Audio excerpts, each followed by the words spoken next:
முக்கிய செய்தி, கொல்கத்தா கூட்டு பாலியல் வன்கொடுமை வழக்கில் மேலும் ஒருவர் கைது செய்யப்பட்டிருக்கிறார். கல்லூரியின் செக்யூரிட்டி கார்டு கைது செய்யப்பட்டிருக்கிறார்.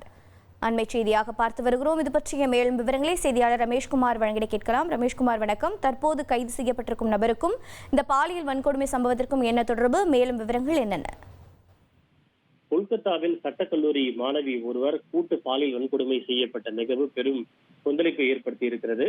இந்த விவகாரத்தில் ஏற்கனவே அந்த கல்லூரியில் பணியாற்றக்கூடிய இந்நாள் மற்றும் முன்னாள் மாணவர்கள் 3 பேர் கைது செய்யப்பட்டிருக்கும் நிலையில் தற்போது மேலும் ஒருவர் கைது செய்யப்பட்டிருக்கிறார். அவர் அந்த சவுத் கால்கட்டா சட்டக்கல்லூரியினுடைய செக்யூரிட்டி கார்டு தான் தற்போது கைது செய்யப்பட்டிருக்கக்கூடிய நபர். அவரை கொல்கத்தா காவல்துறையினர் கைது செய்திருக்கின்றனர். இந்த பாலியல் வன்கொடுமைக்கு ஆளான சட்டக்கல்லூரி மாணவி கல்லூரியின் செக்யூரிட்டி கார்டு அறையில் வைத்துதான் பாலியல் வன்கொடுமை செய்யப்பட்டார் என்பது குறிப்பிடத்தக்கது. இந்த குற்றம் நடந்த போது சீன் ஆஃப் கிரைமில் அந்த செக்யூரிட்டி கார்டும் இருந்ததாக கூறப்படுகிறது. குற்றத்தில் அவருக்கு பங்கு இல்லை என்ற போதும் பாதிக்கப்பட்ட பெண்ணுக்கு பாதுகாப்பு தருவதற்கு அவர் தன்னுடைய பணியை செய்யவில்லை என்று கூறப்படுகிறது. மேலும் அந்த பெண் உதவி என்று அழைத்த போது இவர் உதவி செய்யவும் முன்வரவில்லை.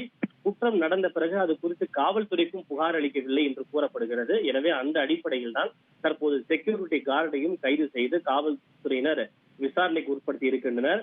அவரிடம் பல்வேறு கேள்விகள் கேட்கப்பட இருக்கிறது. குறிப்பாக கல்லூரியினுடைய பணி நேரம் முடிந்த பிறகும் கல்லூரியினுடைய கேட், அதாவது வாயில் திறந்து வைத்திருந்தது ஏன், மற்றவர்களுக்கு ஏன் அனுமதி கொடுக்கப்பட்டது என்ற பல்வேறு கோணங்களில் செக்யூரிட்டி கார்டிடம் விசாரணை என்பது நடத்தப்பட இருக்கிறது.